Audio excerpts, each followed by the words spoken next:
Happy New Year. It is Friday, 2nd of January 2026, as we record this, the 31st episode of Fitness and Thinking, a podcast and newsletter centered on physical, mental, social, spiritual, emotional, and financial states of being. 6 months ago, we started in that kitchen with no real understanding of ambient noises, of where the show was going to go, what we were going to discuss, who we were going to have on. It was just a feeling. And I think as part of what I want to do with you now, 10 lessons 2025 that have come from the podcast, either the guests on it or in the making of it, that I think we can all take going into 2026. I feel very, very lucky to be here and to share all of this with you. The fitness, the thinking, the feelings, the bubbly, snotty nose. He's a class. I've been Jackman. This is Fitness and Thinking. Lesson number 1 of 10. Just doing it is invaluable. So you can research it, you can plan it, you can scheme and dream it as much as you want, but until you have your first action, it could be meaningless. Unless you're happy with the greatest thing to ever have been thought, just being in your head, then for all intents and purposes, it doesn't matter. That first step, that risking the conversation, that risking stepping out of your house, that risking the investment, that risk is scary. That risk might not be the right move, but that risk is where the reward potentially lies. And I think so many people talk a good game, but don't risk much. They don't actually put themselves out there. And I think if you're criticized for trying, but the people who are criticizing you haven't tried anything, maybe you can leave them behind. And this may be a sub lesson through the points that we'll come on to. Fitness and Thinking, on for 31 episodes now, only happens because me 6 months ago sat down with a camera. I can't even remember if we had a microphone. There certainly wasn't a light set up like this. Just hit record and trusted that somebody would listen. And we're here now. Point 2, community is massive. You were really helpful for me. Halfway through this year, I felt lost. I felt like I was drifting as a person, as a coach, as a friend, and I wasn't making moves necessarily to meet new people or to have new relationships. It wasn't a great feeling. It wasn't a great time. But having the podcast to show up for, to be on camera for, was meaningful to me. Making sure that I was researching and getting in touch with potential guests became a way for me to get back out into the world. And the first guest on this sofa for episode 4, Jack Martindale, told me about his run clubs and how they changed his life and his understanding of fitness and his experience of running. And he suggested that I join in on one of his favourite clubs. And I did. And it was game changing. I picked up running as something that I could do. So I ran a half marathon and I wanted to keep on running because I knew it was good for me, but not necessarily because I was enjoying it. There were injuries and niggles, and Sheffield is terrible to run around if you're not used to hills. I still don't necessarily love it, but I'm better at hills now than I was 6 months ago. You join a run club, you don't need to worry about the route. You don't need to worry about hills being terrible. Sometimes you don't even need to worry about talking with people. You just have people who are good at what they do, who care about other people having a good time, take you out and show you your local area, and maybe even start to show an interest in you. And I went from feeling lost to suddenly feeling like I had an anchor point. So I had you virtually, and then maybe some of yous were at the run club and you asked me how this was going. And so I had people physically as well. And they weren't necessarily friends before that moment. And I haven't stayed in touch with anyone since, apart from Jack. That's all right. That's the beauty of the run club. It is in its nature transient. It moves through spaces, picking up people and dropping them off. And I think if you're feeling a little bit alone, maybe you're an online coach, maybe you work for yourself, maybe you did work in an office, but now everybody's remote. It could be really helpful to plonk yourself into a ready built community just for a sense of not aloneness. Another way you could do this, something else that I did this year, was I got a library card and I went back to university just to use the buildings. So there are 2 libraries that I really like. I would use one for writing, one for editing. And I didn't need to talk to anyone else in those buildings, but I had a space ready-made that was reasonably warm, when it needed to be, reasonably cool when it needed to be, that was fairly clean apart from the students full on gobbing the water fountain, you know, the ones where you press your bottle against and water comes out, whether cold or hot, just full on mouthing one of those. And I think I was quite sick as a result of it. Students are minging, but the buildings were lovely. And whether you join a town hall or a city library or a council run building, just going to a space where other people like you might be, maybe you start up a conversation, maybe you don't, but now there is energy, there is impetus from the people around you. We can't be expected to do it all ourselves. And part of the reason why humans are successful as a species is because of that ability to collaborate and be among others and have minds together. If you're an extroverted introvert like me, you might not need to talk to those other minds, but just knowing that they're there is motivation to crack on with what you're doing. It's the same with my work, same with my workouts, run clubs, library cards. They're big for me in 2025 and something that maybe I do keep going. Point number 3, you're not going to be the first to do something all the time, and that's all right. Tying in with the idea that unless you're going to do what it is that you see other people doing that you either might want to have or want to be, then it could be time to let go of that pursuit or that idea. There are people who we can look up to and admire and maybe be jealous of, maybe be envious of. But unless we're going to put ourselves into the positions that they have in order to get or to become the things that they have, it's probably going to be better for your mental health, your spiritual health, your emotional health, to let the things go that don't actually align with what it is that you're willing to do or what you actually want. So unless you're willing to put in the 12-hour days to become the successful CEO, maybe even longer in those early days,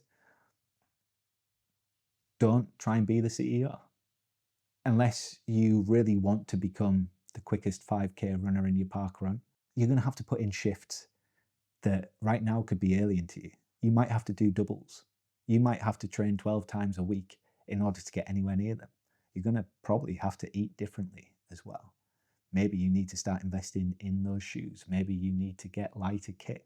Maybe you need to actually pull back hours from your work in order to do it. Are you going to be able to do that? Can you commit to all of what's needed there to get the thing that you want? If not, maybe you should let it go. Maybe you don't have the specific circumstances or skill set to achieve something, and that's not necessarily your fault. Lindsay was the first person with a stoma to compete in the Spartan Deca event. She's got the Guinness World Book of Records to prove it. Lindsay has a very specific life situation there, but she also had the drive to compete where maybe other people haven't.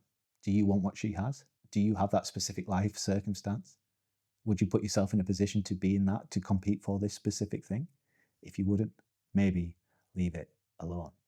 Which brings us on to point number 4, and alignment. If you're feeling drained, if you're feeling like you're not achieving things, that maybe things don't feel meaningful, you are achieving things but they're not meaningful, that something's off. It could be that what you're putting your time and energy and emotion into isn't actually what you want or aligned with your values or your inner core desires. And again, that's all right. But if you want it to be, what can you do to pivot? What can you do to make it better aligned? With Maddie, the life coach, in episode 8, we discussed Ikigai as this Japanese concept of doing something that the world wants, that you can be paid for, that you can get better at, that is meaningful. I'd go back to that episode for her breakdown of it because it's fantastic and it's honestly changed my approach to life. But if coming down to the simplest version of it, the thing that you're looking at or working on doesn't align with who you are as a person, then it probably will cost you, whether that's money, whether that's emotion, whether that's time. And that might not be fair on you. It might not be fair on the people around you. I had 2 creative projects this year that were fine as ideas, but they weren't going anywhere. It didn't stop me from stressing about them. It didn't stop me from being annoyed at myself for missing self-imposed deadlines that didn't matter because nobody was really interested in them. Just because I was successful with these things in the past doesn't mean that they're wanted now. So I let them go. And the thing that I found greatest alignment with was fitness and thinking, which, as per point 1, didn't exist. until the end of June this year. So it might be that you need to fail. It might be that you need to come unstuck. It might be that you recognize you've hit a wall with something, you've given it everything you've got, you pivot or you let it go, and that's fine. And I think Peds describes this really well in our episode together. Point number 5. I think sometimes we place too much emphasis on enjoying things or on maybe not being seen to break a sweat. Reese hates running. Yet Reese has run more ultramarathons than anybody I've met. Reese has a reason for doing this that is outside of himself. And I think maybe this ties into the spirituality point that we'll come on to. He puts in the hard yards.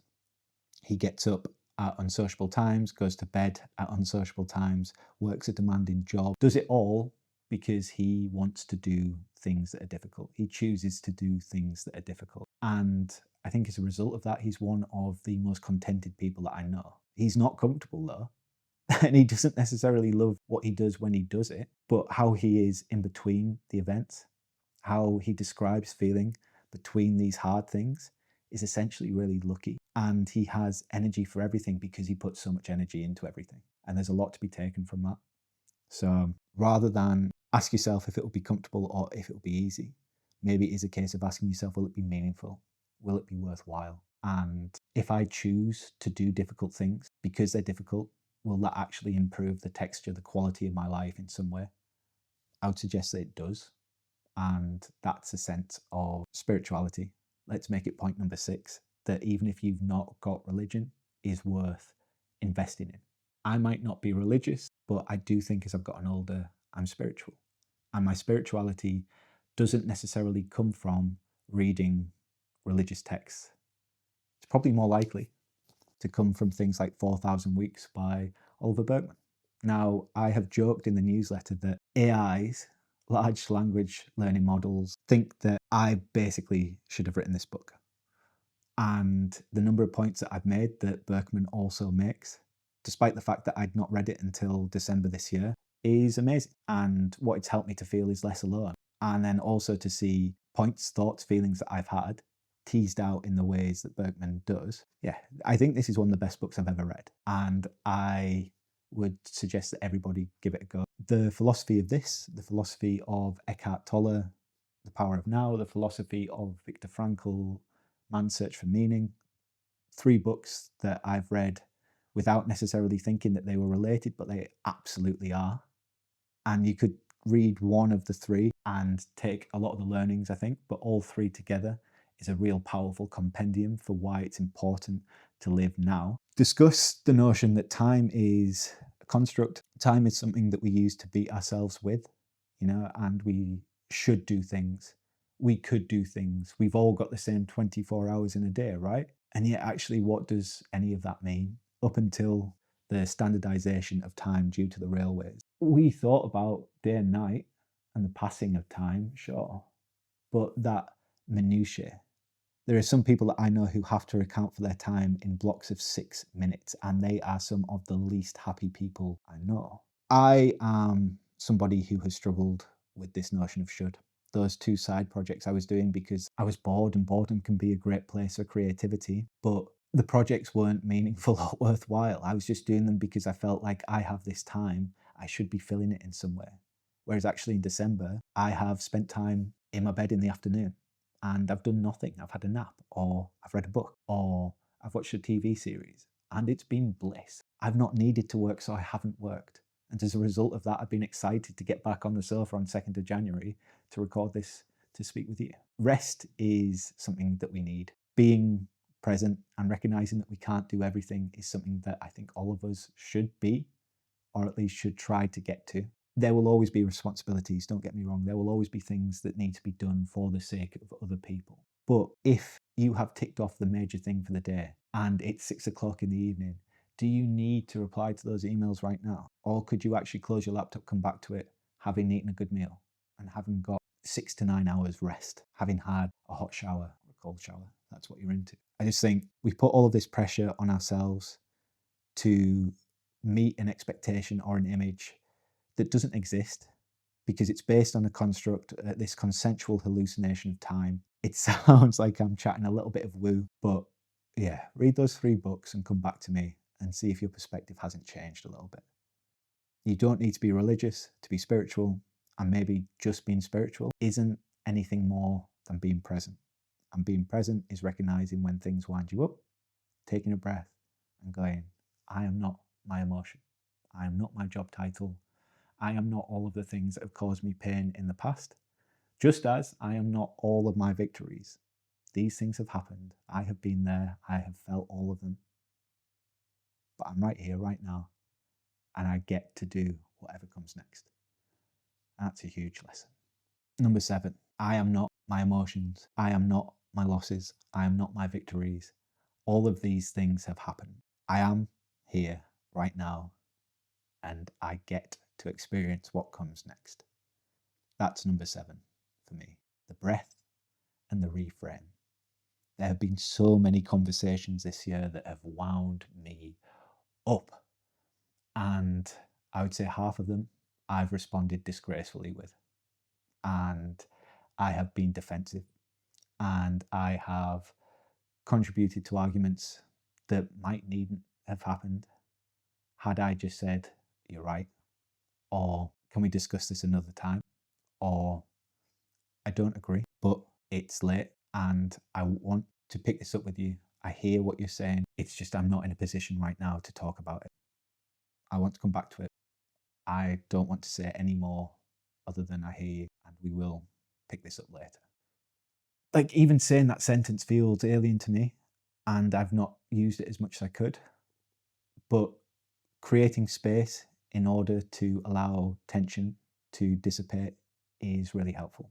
Whether that's for you to auto-regulate, for the other person, I think ultimately you've got to bring it down to you feel a certain way, and how you feel could cause you to act in a certain way. And if that acting out isn't helpful for anyone, recognizing that you are responsible for this and that you can take a beat, you can take a breath, you can go, okay, cool. I am feeling this, but I am not this thing. I am in this moment with this other person, but we are not this thing. We care about each other, maybe even love each other. We want the best for each other. Potentially, maybe you don't in a given moment. But if we're talking about how you manage the stress and the tension and then come back to a productive place, I'm still learning it, but it is a case of taking a breath and asking yourself if what you're going to do next, or what you typically do next, is going to be the most helpful thing for resolution, for progress, or at least for a sense of calm in the place that you live or work in or work out in, or the community that you're in some way. It's nebulous, it's messy. There are better ways to be among other people. And while first thought, best thought could apply to writing, I think when it comes to confrontation, it's nearly always first thought, breath. Are you still thinking that? No, then don't say it. I think this is something that I can still work on. This is something that I think working with a therapist could definitely help with. Yeah, it's a tough point. I think a lot of 2025 could just feel like pain, were it not for the reflection, taking a breath, and feeling like I did about my legs when I was a teenager.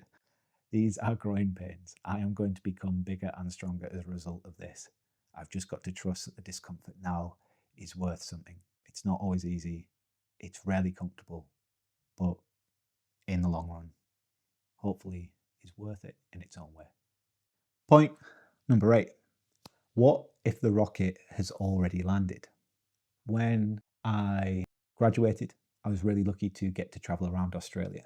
And I spent some time going from Adelaide in the south to Darwin in the north. I didn't spend much time in Darwin. I arguably could have spent less time there. In this time, we had an Indigenous guide, and he told us about the landscapes, the foods, the environment, the people. And one of the ideas that he certainly introduced me to was the notion of the dreaming. So this is a continuous present that encompasses those who have lived and those who will live. It's kind of your ghosts of Christmas past and future, and present, but it's all happening at the same time. With Logan, we discussed the idea of, should an intercontinental ballistic missile be fired, then the rocket may already have landed and you wouldn't even know. The person that you want to be could already exist. Whether that's because there's a person who is like you, who's already doing what you want to do, or because you are going to become that person, provided that you act like that person. So it's not I hate fake it till you make it. That's one of the mantras and slogans I've absolutely put in the bin in 2025. It's a do it until you make it for me. The person that you want to become, you become them by doing the things that they do. So if, for instance, it is having a six-pack, well, the person who has a six-pack is eating and training in a certain way to maintain that.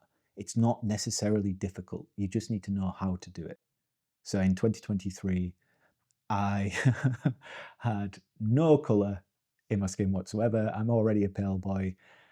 I also had very little fat on my body, and it wasn't difficult for me to do by the time I got to it. So I was on a cut for 9 months, and by month 8, it was very easy for me to be that lean. I didn't need to think about it because I'd already put in the work in the 8 months before.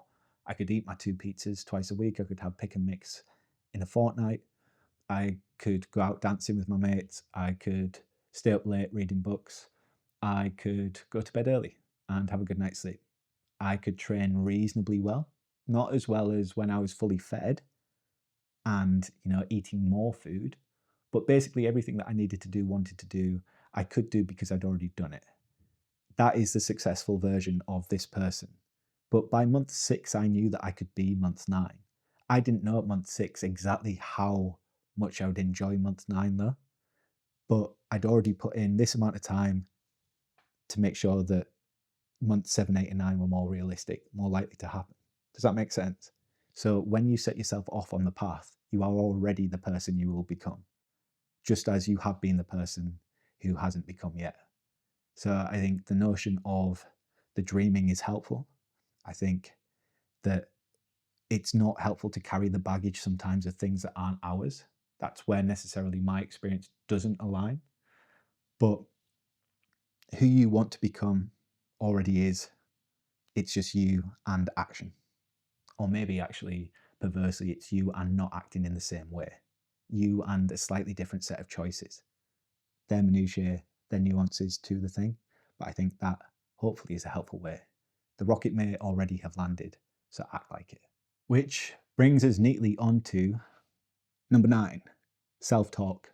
How you talk to yourself could have an outsized impact on what you achieve.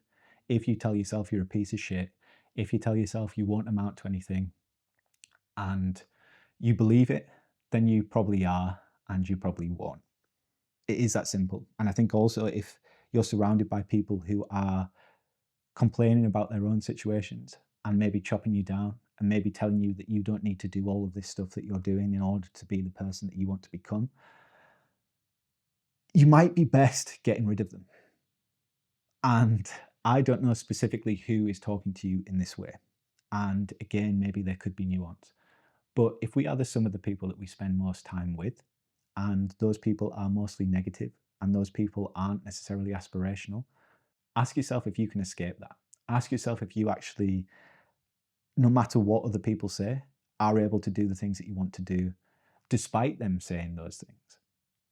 I know for me, growing up with certain family members, certain friends, if I tried to do something that wasn't normal, if I tried to excel maybe with drama or actually preferred rugby over football, then there would be a different way of looking at me. I did quite well with karate, but I didn't go to the borough games. I didn't have family members who go to the borough games. My uncle would take me every now and then, but I never would sit with my friends because my family didn't have a season ticket. That kept me out of certain conversations. And my interests also meant that I was looked at slightly differently. And I think a result of being looked at differently and treated differently is that maybe you doubt yourself. Maybe you think that you are weird. Maybe you think that you don't deserve to be in those same conversations. And it's just like, for sure, I don't need to be in the Borough fan club because I wasn't, I wasn't a supporter. My family weren't. It didn't really matter. I wasn't massively into football in the same way as everyone else. I would have a kick around at break, but I wanted to be good at drama. So I pushed for things that were extracurricular and I went down the drama route. Karate was a tough one because I liked the katas, I liked the grading, I liked the pressure of it, but I didn't necessarily love it as a sport. I think I did it more because I liked my uncle rather than because I loved the thing. But I would go to training. I would go to training on Tuesday and a Saturday, which meant that I couldn't go to rugby, I couldn't go to football, I couldn't go to some football matches, which again kept me out of the conversation, which necessarily meant that I didn't have the same friends or I didn't have the same backing of people. But if I'd lent into the negativity or worried too much about the opinions of others, then I wouldn't have achieved the things that I did. And I wouldn't have played at the Newcastle Theatre Royal at 16 and had that first ripple of laughter telling the first punchline of this play that had nothing to do with our school other than our school was entered for it. We did all the rehearsals outside of classes. That was a wonderful moment. And maybe there were 2 or 3 people in my year that really understood how wonderful that was because they were a part of it too. And they didn't think any less of me. They pushed me for it. They were the people who fed me the lines to say the punchline. That was huge. So you might not be surrounded by the people that you need to achieve the things that you want. It's still on you to go out and get them. But if you can change the people who are around you, or you let them go, if you can join a run club and find other people who may support you, maybe you start working with a coach, and that's a different way into different conversations and being supported and having positivity about you, then that could be worth some investment. It's just an idea. I think with all of this, I'm just trying to figure it out with you. But while I wrote that down as a point, the bit at school really does stand out for me because it was definitely from secondary school that I felt different and judged at times. And maybe some of that was fair, but a lot of it wasn't. And there was a teacher that I had in primary school who thought that I would enjoy writing because I was chubbier than the other kids, when all I wanted to do was play football at that time and be part of the group. But he took me out to write for a magazine because that would be a better use of my skills. And it's just like, you know what, maybe part of the reason why I am being looked at differently is because I'm being treated differently. Thanks for sitting with me for that one. Number 10, whether it's because of manifesting, whether it's because of reflection, whether it's because of this sense of community, whether it's because of my closest mates or my family, I feel lucky. I feel like there have been moments that have been tough. There have been conversations that have been terrible. There have felt sometimes like months. There's been a whole year where I've just felt like there is no point to living. And despite that, because of that, I feel lucky. I feel like I am where I should be. And I want to share that. And I want to help people with that feeling as much as I can.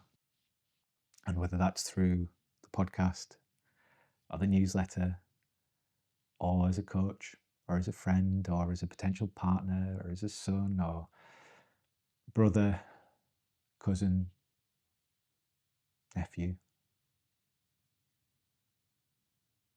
Yeah. Whatever has allowed me to get to this point. Years of working a corporate job, more recently, years of working as a coach, my family, the choices that I made. I'm a bag of atoms on a spinning rock who's getting to talk to you about all of this and getting to talk to some of the most interesting people that I know and I'm aware of in order to figure out what's going on. And fitness might be a bit of a specific lens in order to do it, but I think it's something that applies to all of our lives in a really meaningful way. There's a snot bubble just coming out my right nostril there. Let me just sort that out. It would be easy for me to lean into the negative aspects of what's happened and the painful bits and write 2025 off as a bad year. It would be really easy to do that. I don't think it was a bad year. I think it was a growing year. It was a painful year for sure, but you know, I found a spiritual adolescence into adulthood, maybe, that was missing before I went through all of that. Yeah, my nose is really running. And I just want to thank you for that. It's too early for the memoirs. It's only episode 31. I hit 34 in December, and there was a point where I thought I wouldn't make it to 30. And then I changed that to I'll be bald by 30. I've had 34 years, and reading people like Berkman, I reckon there's another 34 to go. You know, I don't feel old. I probably feel close to the best I ever have. With that, you know, I've got all of my life to live again. I get to live that. I get to make choices, and I get to experience the positive and the negative and the neutral and the exciting and the dull and the painful and the enervating and the pleasurable. And yeah, I think I'm very lucky. I hope you have that sense too. And if you don't, maybe over the course of more episodes, discussions, maybe getting to meet each other, you know, we can help with that. Before this goes on too long, this is potentially the last time we record on this sofa. And I want to thank you for being here for all of it. If you've enjoyed this, if maybe there is a lesson that you want to take from it or that you feel applies to your life, I would love to hear about it. Drop a comment, let me know which one, whatever platform that you're listening or watching from. Like the episode if you can. Leave a 5-star review, please, on Apple Podcasts or Spotify. That would be massive. And on YouTube, just make sure to subscribe and hit that bell button so that you get a notification whenever an episode comes out. And that's it, to share all of this with you. The fitness, the thinking, the feelings, the bubbly, snotty nose. Yeah. He's a class. I've been Jackman. This is Fitness and Thinking. 31 episodes in, 34 years in. Let's keep it going. Much love. I'll see you in the next one.